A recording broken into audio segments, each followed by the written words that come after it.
Segunda hora de transmisión este día lunes, llega ya El Comercio TV. Les damos la bienvenida a todos aquellos amigos televidentes que a esta hora se unen a nuestra señal, que se están levantando. Vemos que hay un sol ya lindísimo en la capital. El tráfico en la ciudad de Quito en pantalla comienza a esta hora, 7:01 de la mañana, a tener ya picos importantes de conflictos, ¿no? Avenida, esta la que estamos viendo es la avenida Maldonado en el sur de Quito. A lo largo de la avenida Maldonado hay picos donde el tráfico se detiene, ahí lo estamos viendo, así que usted está circulando por ahí, por favor tome en este caso, las advertencias para que el tráfico esté de mejor manera, en el caso de que usted irse para allá. Miren ustedes, en esta zona de la Maldonado y Alonso Angulo también hay muchísimo tráfico, en la zona de la Napo y la Casitagua también tiene tráfico. Esto es en el sur de la ciudad. Si vamos avanzando un poco, vecinos queridos, ahí vamos a ir viendo que el tráfico en esta zona de la Recoleta también tiene mucho. Aquí estamos ya en el centro de la ciudad de Quito. Esta es la Guayaquil, esta es la Bolívar. Estamos viendo también la Venezuela y la Sucre, que tienen alto tráfico. Si miramos un poco más hacia el oriente de la ciudad, también en la avenida Pichincha hay mucho tráfico. Todo esto es las horas de lunes que se va conflictuando paulativamente. Miren ustedes, ahí podemos revisar la Velasco Ibarra. Esta ya tiene mucha carga vehicular, sobre todo de subida en sectores donde desde el Trébol pues miramos que ya se torna rojo, sangre, quiere decir que la carga vehicular hacia el centro y sur es fuerte, no así hacia el Valle de los Chillos o en la vía que baja del Valle de los Chillos, pero sí de la José María Velasco Ibarra o la de Antigua Oriental hacia, la Velasco Ibarra y la Ladrón de Guevara. Esta es importante, distribuye hacia La Patria, hacia La Madrid, hacia la 12 de octubre, donde hay tráfico y fuerte. Ahí estamos viendo la Wilson y 12 de octubre que presenta síntomas de mucho tráfico en el norcentro de la ciudad de Quito. Así que hemos revisado el sur, el centro y el norcentro de Quito, donde el tráfico está ya con puntos bastante fuertes. Bueno, y más tarde sigue complicando, así que por favor salga con tiempo para que pueda llegar bien a su destino y tenga mucha paciencia. Ya sabemos cuáles son las vías que están libres y cuáles son las que están congestionadas, así que por ahí no hay que irse. Tomarse un cafecito y salga con alegría, es una nueva semana, oportunidad para hacer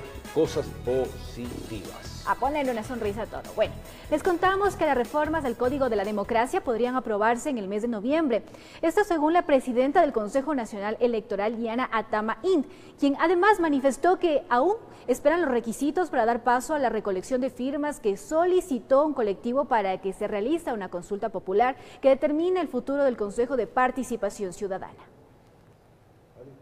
La presidenta del Consejo Nacional Electoral tuvo agenda en Guayaquil este viernes y aquí dio detalles de cómo avanza la autorización que hiciera la Corte Constitucional para la recolección de firmas al Comité para la Institucionalización de la Democracia, que busca eliminar al Consejo de Participación Ciudadana y Control Social mediante consulta popular. Todavía no hemos sido notificados oficialmente y en cuanto lo hagan nosotros procederemos con lo que corresponde, es pedir los requisitos para que ellos puedan tener los formularios y así recoger las firmas. La Constitución de la República establece que se debe cumplir con el 1% de inscritos en el padrón electoral, que son 135.000 firmas, que luego tendrán que pasar por la Asamblea Nacional. Para que sea discutida con la legitimidad que le demos respecto a las firmas y de esa manera pueda seguir el trámite respectivo y la Corte Constitucional pueda emitir su dictamen. Asimismo, la titular del máximo organismo electoral se refirió al informe que emitiera la Contraloría General del Estado sobre algunos movimientos políticos que habrían sido inscritos en el anterior proceso electoral con presuntas irregularidades. Lamentablemente no se determinan como causales para la extinción de las organizaciones políticas, no quitamos la posibilidad, podamos tomar una decisión respecto de aquellas organizaciones políticas que al parecer no cumplieron con el número de firmas para ser calificadas en periodos anteriores. Conversó con viceprefectas y alcaldesas sobre la propuesta al Código de la Democracia para establecer la participación paritaria de las mujeres en las elecciones generales de 2021. Hemos propuesto que el encabezamiento de las mujeres en las listas de los partidos políticos sea en un 50% como de manera obligatoria. Sobre ese tema mencionó que existen consensos en la Asamblea Nacional para que hayan los votos necesarios para su aprobación, que podría darse en el mes de noviembre según la agenda legislativa, informó Charlie Pisa. Y a través de una consulta popular se podría concretar las reformas parciales a la Constitución. Los cambios, amigos, permitirán la eliminación del Consejo de Participación y la modificación en el Poder Legislativo y también en la Fiscalía. ¿De qué se trata? Le contamos. Preste atención. Una posible reforma parcial a la Constitución empieza a tomar forma, una vez que la Corte Constitucional dio paso al pedido de una iniciativa ciudadana. Así, a través de consulta popular, se podría eliminar al Consejo de Participación Ciudadana y Control Social. El Poder Legislativo podría sufrir modificaciones y la Fiscalía General del Estado quedaría fuera de la función judicial. Medardo Leas, ex vicepresidente del en ese entonces Tribunal Supremo Electoral, centra su análisis en la bicameralidad de la Asamblea Nacional.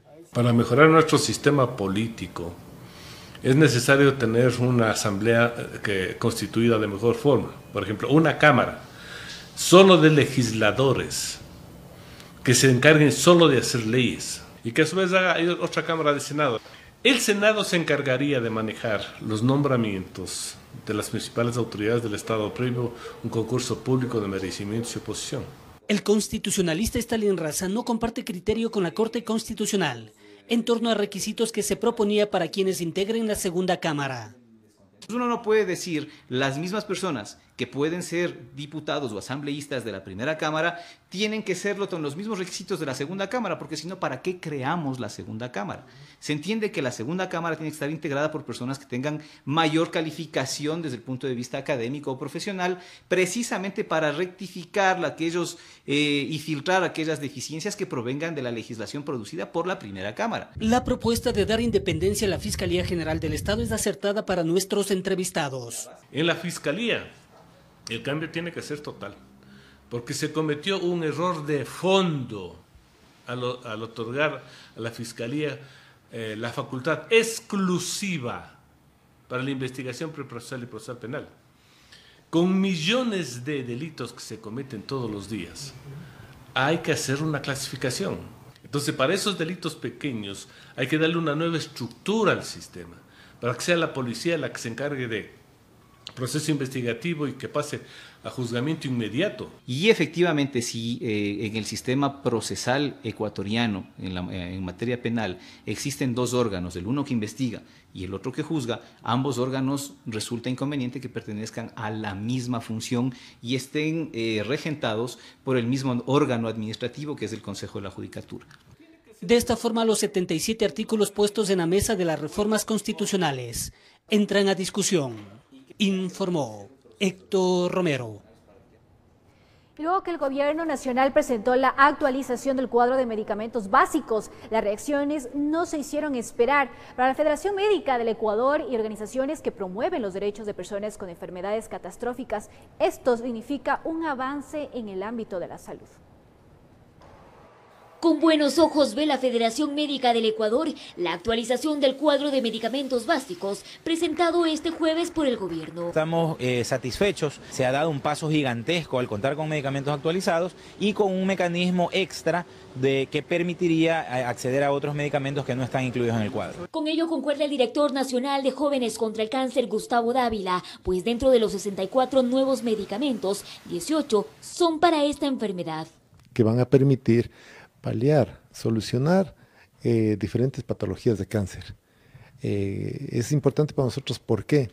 Porque adicionalmente a esto tenemos nosotros el tema de que ya las personas disminuirá la judicialización, porque todo el mundo iba a los juicios por acciones de protección para tener acceso a medicamentos que no estaban, unos dentro del cuadro básico y otros que en verdad incluso estaba desabastecido en el país. Ambos además coinciden en que se ha ganado una batalla más no la guerra. Señalan que se debe seguir trabajando en incorporar medicamentos que con el paso del tiempo se van mejorando, pero por lo pronto sostienen que esta actualización del cuadro cubre gran parte de las enfermedades prevalentes en el país. Sí, se ha cubierto la mayoría de ellas con esta actualización del cuadro básico. Falta más porque en la línea del tiempo se recibieron para revisión en el cuadro medicamentos hasta el año 2016, es decir, se quedó por fuera 2017, 2018 en adelante.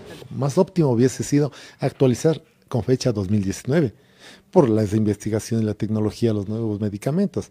Pero en sí ha sido un avance. Sin embargo, este logro, dicen, no tiene que quedar en promesas, tiene que ser ejecutado de forma ágil y para lo cual anuncian serán veedores. Lo que hemos pedido es que haya total transparencia, no solo en esto, sino en todos los estamentos relacionados con salud. ¿Para qué? Para evitar lo que ha pasado en el IES. 11 millones en Guayaquil de sobreprecio, 10 millones de medicina caducada en el HCAN. Eso hay que eliminarlo. En Quito informó Adriana Rojas. Es tiempo de contarles que el director del área de traumatología del Hospital Pablo Arturo Suárez fue removido de su jefatura tras las primeras investigaciones sobre la falta de insumos médicos para realizar implantes denunciadas por varios pacientes. Así lo anunciaron los directivos de esta casa de salud. Veamos. Varias denuncias de familiares de pacientes del área de traumatología del Hospital Pablo Arturo Suárez sobre la larga espera por un implante alertaron a las autoridades de gobierno, por lo cual el vicepresidente Sonel Hosner visitó esta casa de salud, comprometiéndose a investigar el por qué 1,000 pacientes aguardaban semanas para que se realice una cirugía. Días más tarde, los representantes del hospital mencionaron que las investigaciones realizadas señalan que el proceso de compra de los insumos médicos falló. Desde el año 2011 hasta el 2018 son compras a dedo del doctor Juan Barriga, responsable del área de traumatología, sin tener certificación presupuestaria. Y como consecuencia, el director del área de traumatología fue removido de su cargo. Sin embargo, continuará ejerciendo su profesión en el hospital y será parte de la comisión del nuevo proceso de compras de insumos. Yo quiero que él esté presente en la comisión técnica y que vea ahí si hay algún direccionamiento o no, como lo dijo él en los medios de comunicación. Días atrás, el doctor Barriga mencionó que el primer proceso de compra de insumos habría tenido irregularidades. El gerente dijo, esta casa, así de fácil. Eso a mí me cuesta el puesto. Es que nosotros no podemos firmar cuando las contrataciones se dan a dedo. Mientras tanto, los pacientes están siendo direccionados a otros hospitales para ser atendidos. Si los pacientes son ingresados por una fractura y el hospital no puede resolver la fractura, tiene que activar la red pública. Y eso funciona. Se espera que en aproximadamente 3 semanas se logre comprar los insumos y así se retomen las cirugías de implantes en el Pablo Arturo Suárez, informó Sofía Vintimilla. Vamos a una pausa comercial. Al retornar les contamos que durante este fin de semana un aproximado de 14,000 ciudadanos de nacionalidad venezolana lograron cruzar la frontera entre Ecuador y Colombia. 25 vehículos, amigos, fueron trasladados hasta los patios de retención vehicular tras los operativos de mal uso del espacio público este fin de semana que se realizó en el Distrito Metropolitano de Quito. Con estas y otras informaciones, ya retornamos, son las 7:14 de la mañana, la temperatura en la ciudad de Quito está en 6 grados centígrados.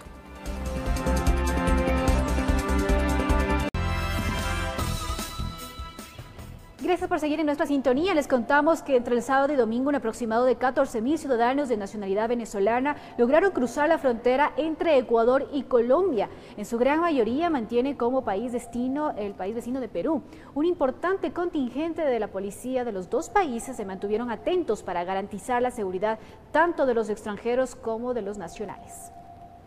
Distintas autoridades de la provincia de los diferentes ministerios de salud, MIES, policía, relaciones exteriores han permanecido atentos ante la concurrencia de ciudadanos extranjeros que llega hasta la frontera a sellar su salida de Colombia en el puente internacional de Rumichaca. Aquí se ha determinado que durante el sábado y domingo cerca de 14,000 ciudadanos venezolanos ingresaron a Ecuador. Para ello, 18 ventanillas de migración están habilitadas y así agilizar el paso. Teníamos un poco de incremento en horas de la mañana, pero según podemos determinar que del lado de Colombia está bajando un poco, digamos, el flujo migratorio de los ciudadanos venezolanos y esperamos tener un flujo similar al del día de ayer. Las autoridades policiales en Ecuador mantienen un plan de contingencia a partir de las 0 horas. Ellos han determinado un dispositivo en los distintos pasos no habilitados para evitar que los extranjeros sean víctimas de trata de personas. Hemos tenido algunos otros problemas relacionados con trata de personas, relacionados con droga, con microtráfico, y es por eso que nosotros ya hemos inmiscuido en nuestro despliegue a los otros servicios para que las unidades de inteligencia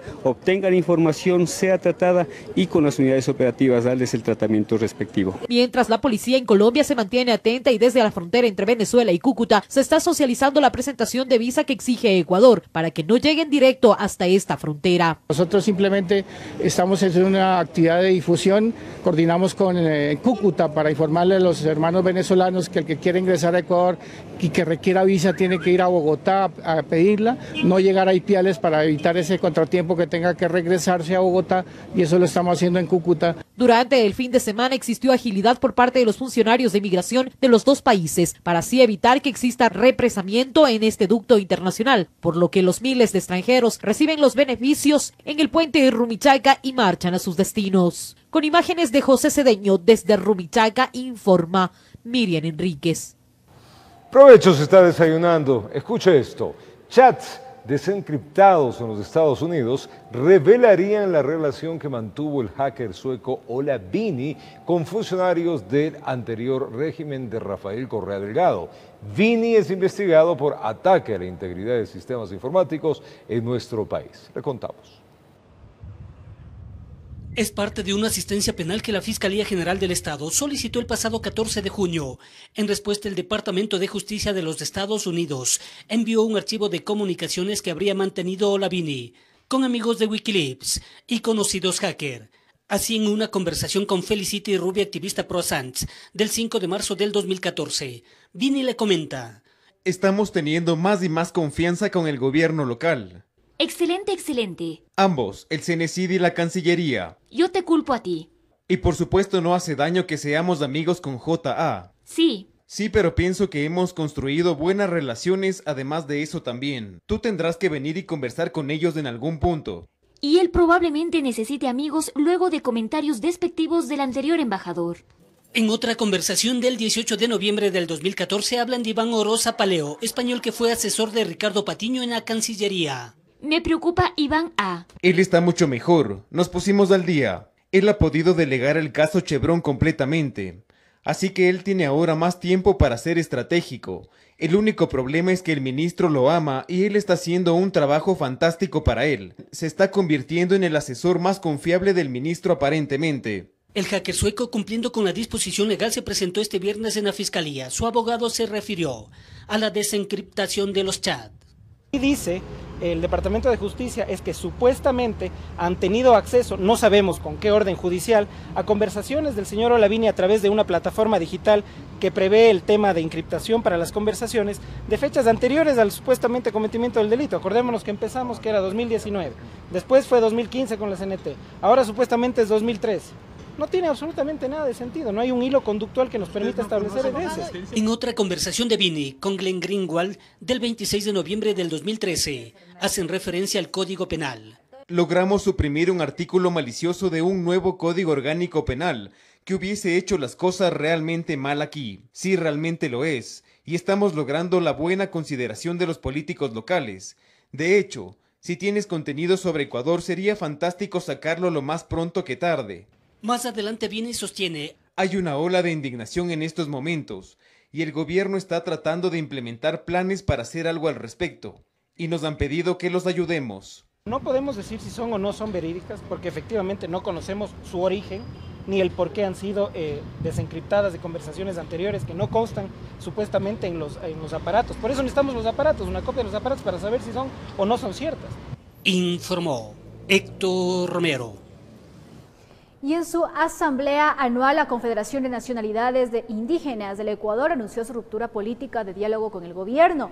Además, resolvieron realizar movilizaciones de protesta en todo el país desde octubre. Según el presidente de la CONAIE, Jaime Vargas, esta decisión se debería a la falta de resultados concretos a las propuestas que su organización ha presentado al Ejecutivo durante el proceso de diálogo. Esta postura es similar a la que recientemente anunció el Frente Unitario de Trabajadores, que prepara para el próximo 5 de septiembre una jornada de movilización contra el gobierno, especialmente contra el acuerdo con el Fondo Monetario Internacional. Escuchen, 19 jueces fueron destituidos por el Consejo de la Judicatura. Esta resolución fue tomada en el marco de la lucha contra la corrupción que lleva adelante el Gobierno Nacional. La autoridad máxima de esta entidad instó a la ciudadanía a denunciar todo tipo de irregularidades en los procesos judiciales. Veamos más. El Consejo de la Judicatura sancionó con destitución las infracciones gravísimas cometidas por los jueces. De acuerdo con un reporte de la entidad, 13 magistrados cometieron manifiesta negligencia, mientras 6 habrían caído en el error inexcusable, dictaminado por un juez superior. La manifiesta negligencia es la falta de actuación, es la falta de atención o de importancia en determinado asunto del proceso.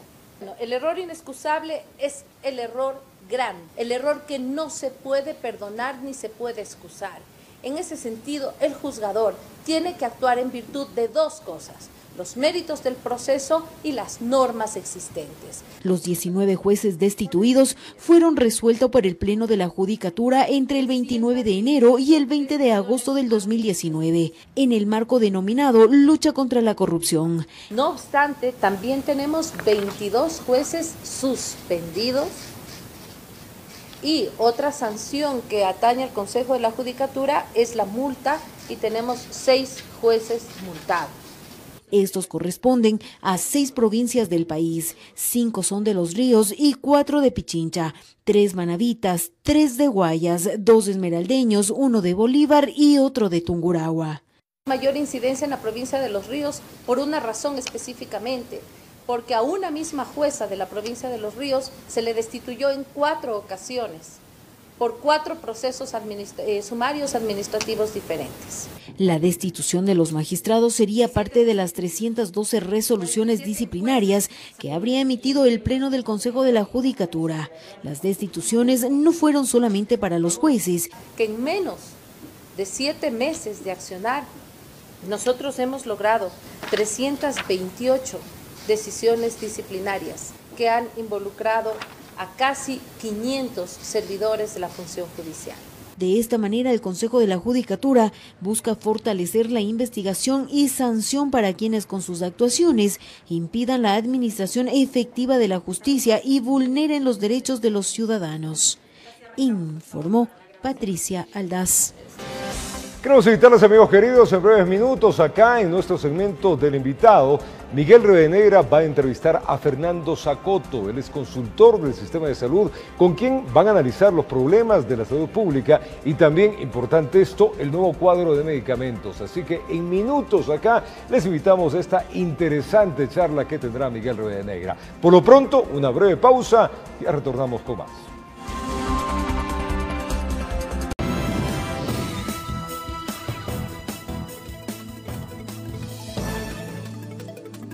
Un feliz lunes, feliz inicio de semana a los amables televidentes de Televicentro Canal 5, el noticiero El Comercio TV, y a los cordiales oyentes de Platinum FM y Radio Quito AM.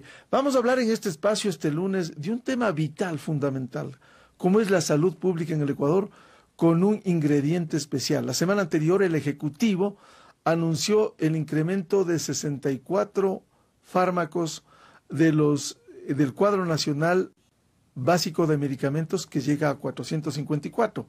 Está con nosotros el doctor Fernando Zacoto. Él es un reconocido consultor internacional, articulista del comercio, y lo hemos invitado de su experiencia.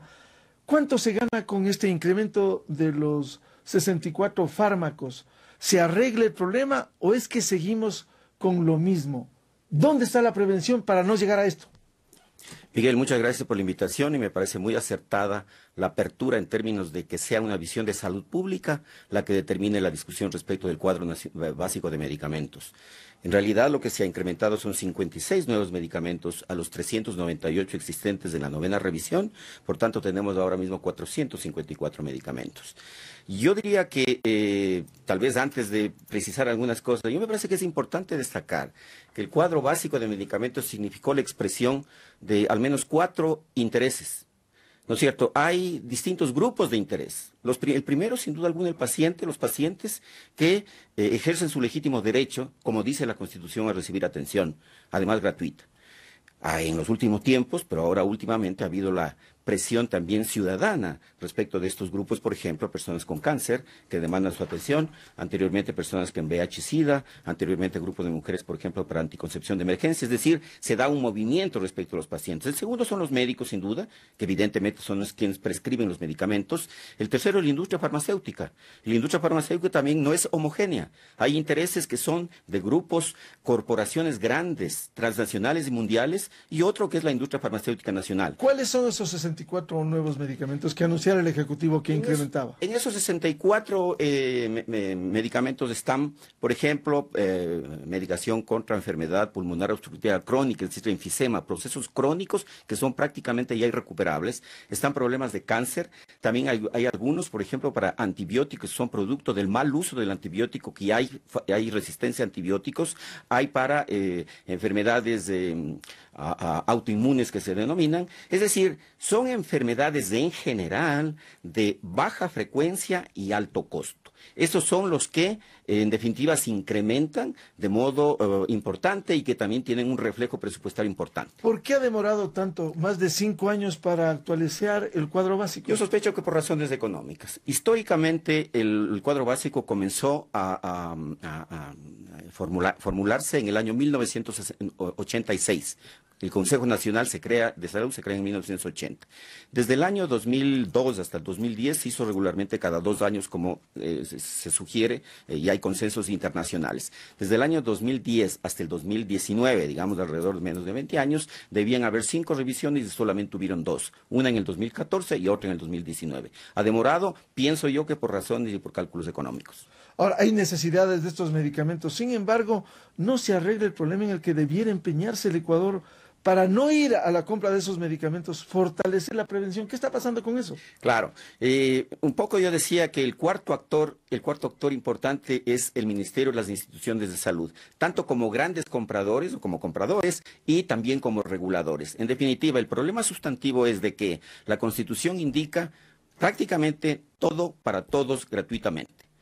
Eso como resulta una demagogia, ¿no? En la práctica. Digamos que como principio jurídico es lógico, es perfectamente pero en la práctica aplicable. No hay cómo Así hacerlo, por falta de recursos. Así es, ¿no es cierto? Digamos, aceptando que el principio es efectivamente universal, derecho universal a la salud. Sin embargo, es claro, por tanto, que el Estado, a través de las instituciones, ha de modular ese derecho. Y la forma de modular, yo diría que es básicamente priorizando en ciertos grupos que tienen mayor necesidad, sin duda alguna, y también priorizando en aspectos de prevención. Lo que tú dices es fundamental por una razón. En este mismo momento, el impacto presupuestario, digamos, sería de alrededor de $158 millones con la El Ejecutivo habló de 258 Habló de millones. 258, probablemente haya sido una equivocación, pero son $158 millones. De esos 158 se suman, en el caso del Ministerio, a los 167 anteriores, para un monto total de $315 millones. En el seguro es un impacto más o menos parecido. Han utilizado la misma estimación de 158 millones, que no estoy seguro que sea, pero en todo caso, en definitiva, esa estimación y ese impacto se hace en función de estos medicamentos y de estos productos de alto costo, de baja frecuencia de presentación. Por tanto, lo que tiene que hacerse, para decirlo en forma muy sencilla y simple, por ejemplo, si es que se garantiza la atención oportuna y el tratamiento oportuno para hipertensión y diabetes, por ejemplo, impediríamos que se produzcan efectos tremendamente lacerantes socialmente, familiarmente, pero además muy costosos. Solamente en diálisis renal ahora mismo se gasta más anualmente de lo que se destina para el incremento de medicamentos en el cuadro básico de medicamentos. Para no llegar a eso, ¿por qué no acelerar los procesos y evitar con los controles, como usted dice, la hipertensión? Claro. Los medicamentos no caminan solos, los medicamentos caminan junto con un sistema de servicios de salud. Por tanto, si el sistema de servicios de salud no funciona o tiene serias debilidades, evidentemente vamos a ver que lo que se da, sumado a la falta de información, es que en un momento dado, grupos con su legítimo derecho sin duda alguna, entonces determinan las prioridades. La prioridad tiene que ser en función de que, lo que hemos dicho siempre, un sistema de atención primaria de salud universal de alta calidad tenga cobertura universal. y que tenga capacidad de resolución de los problemas cotidianos frecuentes y también de prevención. Ese es el aspecto que no se ha dado en el Ecuador y que realmente sigue pasando el tiempo y no termina de hacerse lo que debe hacerse. ¿Y en qué estado está esto? Bueno, yo diría que ahora mismo, recordemos que... Porque parte de lo que decía el gobierno anterior demagógicamente, ha crecido el número de consultas, sí. Claro. Pero con eso se arregla el problema. Para nada, por una razón bien simple. El presupuesto del Ministerio de Salud históricamente creció de alrededor de 300 millones de dólares a 3.500 millones en un momento dado. Ahora mismo un poquito más de 3.000 millones de dólares. Hospitales, dispensarios... El hospital, ¿no es cierto?, si no tiene de la mano la red de servicios de atención primaria de salud, va a congestionarse con aspectos y con consultas y con problemas de diversa complejidad que no le corresponden. Es como que si en un aula yo pusiera a estudiantes desde prekinder hasta posgradistas. Eso es lo que pasa cuando van pacientes de dispar complejidad a un hospital, congestionan, hipertrofian el costo. Sin duda alguna que hay mayor número de consultas, pero por favor, la relación consultas preventivas curativas en Ecuador sigue siendo absolutamente deficitaria cuando en otros países es totalmente lo contrario. Claro, es decir, debería con la prevención bajarse ese número y permitir que haya mejores niveles de vida de los ecuatorianos. Pero sin duda alguna, de hecho, mismo en el tema de cuadro básico de medicamentos, lo preocupante es de que estos medicamentos de alto costo, en general, casi que no en general, muy en particular, están condicionados por el monopolio u oligopolio de corporaciones farmacéuticas transnacionales, multinacionales, que son las que ponen el precio.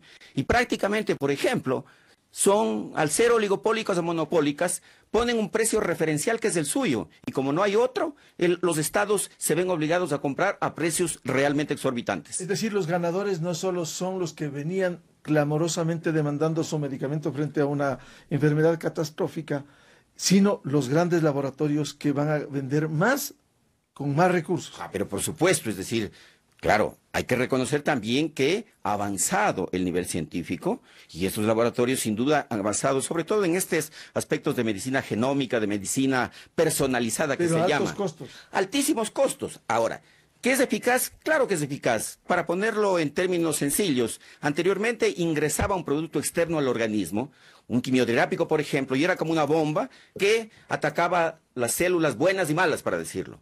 Hoy es como un rifle de alta precisión que llega a niveles moleculares mismo, a núcleos celulares y por tanto tiene una alta especificidad. Sin duda alguna tiene costo, pero sin embargo también hay que no perder de vista que las industrias farmacéuticas también, tienen fines de lucro.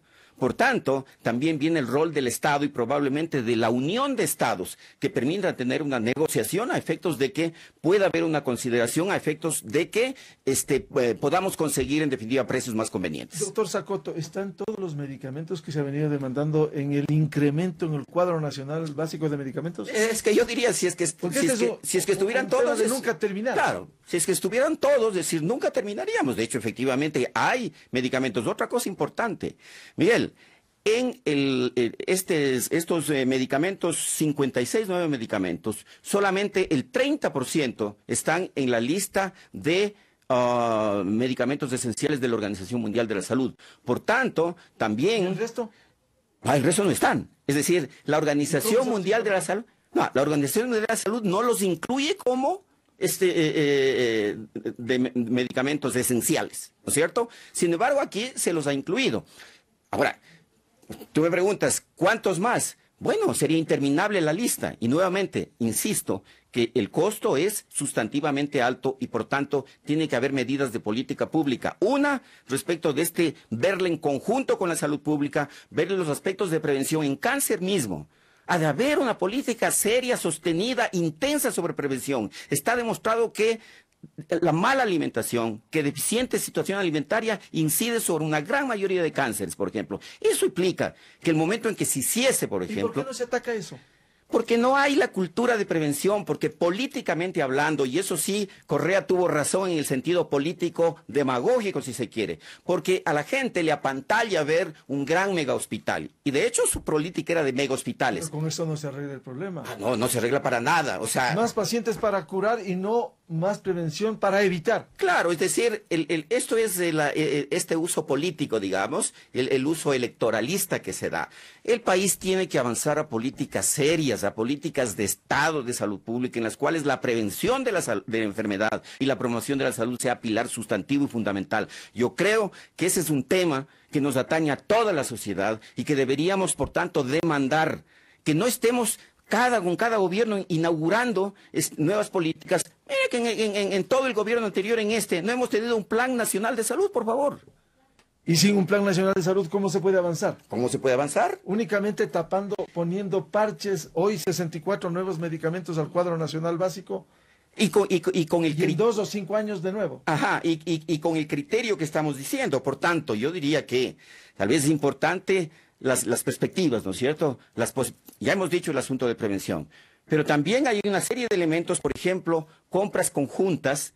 Yo quiero señalar algo, estos medicamentos para enfermedades catastróficas que se llama, por ejemplo, para cáncer, en el caso de la seguridad social, quienes pagamos somos los ciudadanos. Eso se paga con impuestos generales. Por tanto, lo lógico y racional es que para la compra conjunta de este tipo de medicamentos para enfermedades catastróficas se haya una sola compra uniendo los recursos del ministerio y del seguro que están de la misma fuente. O sea, nosotros somos los que estamos financiando. ¿Cuándo sale de terapia intensiva la salud pública del Ecuador? A ver, yo diría que sale de terapia intensiva primero cuando los gobiernos entiendan el valor de la salud. Segundo, cuando también creamos una conciencia y una demanda poblacional, así como hay la demanda legítima por medicamentos para personas que necesitan tratamiento, ha de haber una demanda también social intensa a efectos de demandar que lo que tengamos no es un ministerio, como llamaba Edmundo Granda, de enfermología pública, sino un ministerio concentrado en la salud, porque la salud es garantía de productividad y desarrollo para un país. El doctor Fernando Zacoto, consultor internacional, médico, articulista del comercio, en la entrevista de este lunes a través de Televicentro Canal 5 Quito y Radio Quito Platinum FM, el noticiero El Comercio TV. Permiso en el Televicentro, volvemos en la entrevista en Ecuador Radio, Platinum FM y Radio Quito AM. Queremos recordarles, amigos, que a partir de este día lunes nuestro noticiero estelar de la noche, El Comercio TV, cambia de horario. Estaremos a partir de este día a las 22 horas, a las 10 de la noche, donde usted podrá mantenerse muy bien informado de todo el acontecer nacional e internacional. Así que les invitamos para que sean parte de nosotros en este nuevo horario. Ahí estará María Fernanda Soaz Navas. Así que 22 horas y luego de eso el deporte, para que nadie se pierda lo que sucede en el fútbol nacional y también internacional. Cambios importantes en nuestra parrilla de programación. Preste atención, a pocos días del inicio de clases, uniformes, calzado y otros artículos se ofertan ya en varios centros comerciales con descuentos que van hasta el 30% justamente para atraer a los múltiples padres de familia que en esta época hacen lo imposible para mantener sus economías. Veamos. En la Plaza Michelena, al sur de Quito, los comerciantes ofertan varios artículos para el regreso a clases con descuentos del 10 hasta del 30%. Por ejemplo, en este local de mochilas los precios varían dependiendo del diseño y tamaño. Bueno, mochilas tengo desde $10 hasta $20, tengo de todo precio y aquí estamos dando bueno y barato para tiempo de clases. Aunque es poca la afluencia de personas en el centro comercial a días del inicio a clases, hay vendedores que han buscado alternativas para atraer a clientes. Zapatillas deportivas, estamos dando 30% de descuento. Adicional, estamos dando un obsequio, yo quise una lonchera, un lápiz. Para Fernando Puyo, propietario de un local, los precios se han mantenido por la economía del país, por lo que esperan que en los próximos días aumenten las ventas. No hemos subido, a pesar de que en distribuidores grandes ha subido un poco, pero nosotros mantenemos. El criterio de los compradores es otro. Por ejemplo, esta madre de familia señaló que los precios han incrementado en varios artículos escolares. Ha aumentado un poquito el precio, por eso estamos recorriendo para poder ver dónde está más económico y la comunidad de ahorita, porque tengo 2 nenes y no me alcanza. En la plaza también se oferta uniformes para todo tipo de instituciones. Los vendedores se dedican a fabricar las prendas bajo pedido. Ya, el uniforme deportivo depende de la talla también. La talla pequeña está en $21 el calentador y el grande está en $36. En todo caso, los comerciantes están a la expectativa que aumente el flujo de compradores a una semana del inicio a clases. Informó Priscila Cadena.